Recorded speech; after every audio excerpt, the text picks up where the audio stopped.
England की राजगद्दी साल 1509 से लेकर 1547 तक हेनरी के हाथों में हुआ करती थी।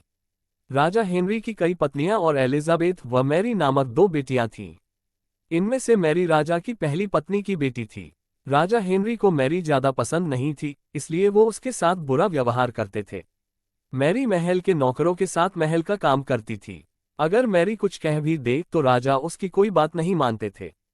सन 1547 में जब राजा हेनरी की मौत हो गई तो प्रजा की इच्छानुसार 16 शताब्दी के दौरान हेनरी की पहली बेटी मैरी को इंग्लैंड की राजगद्दी दे दी गई। वह इंग्लैंड की रानी बन गई। उस समय इंग्लैंड के हालात बहुत अच्छे नहीं थे। इंग्लैंड कैथोलिक और प्रोटेस्टेंट इन दो धर्मों के बीच में बंट गया था। उस समय दोनों धर्मों के लोगों के बीच जंग छिड़ी हुई थी। रानी मैरी चाहती थी कि पूरे इंग्लैंड में सिर्फ एक ही धर्म हो, लेकिन लोगों ने उसकी यह बात मानने से साफ इनकार कर दिया था। इससे नाराज होकर रानी ने उनकी बात न मनाने वालों को मौत की सजा दे दी थी। वह ऐसे लोगों को जिंदा भी जला देती थी।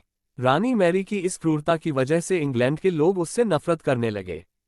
ऐसा भी कहा जाने लगा कि रानी मैरी कुंवारी जवान लड़कियों के खून से नहाती थी। उसका मानना था कि उनके खून से नहाने से वह ज्यादा दिनों तक जवान रह सकती हैं।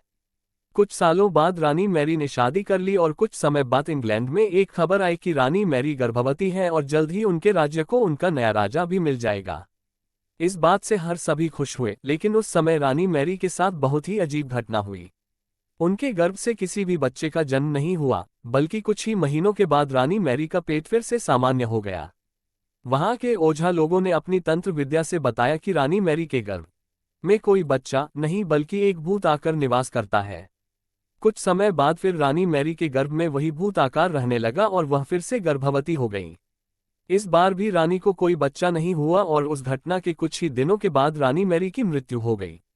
इसके बाद मैरी की छोटी बहन एलिजाबेथ को इंग्लैंड की राजगद्दी पर बैठाया गया और एलिजाबेथ इंग्लैंड की नई रानी बन गई।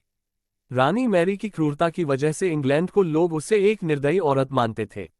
वहीं जब उसके गर्भ में बच्चे की जगह एक भूत का निवास होने लगा तो लोगों ने उसे शापित भी करार दे दिया और इसी वजह से उसे लोगों ने ब्लडी मैरी का नाम दिया। कहानी से सीख। ब्लडी मैरी की कहानी हमें ये सीख देती है कि अपने निजी विचारों व सोच को लेकर दूसरे लोगों पर दबाव नहीं बनाना चाहिए। शांति और करुणा से लोगों का ख्याल रखना ही मनुष्य का धर्म है।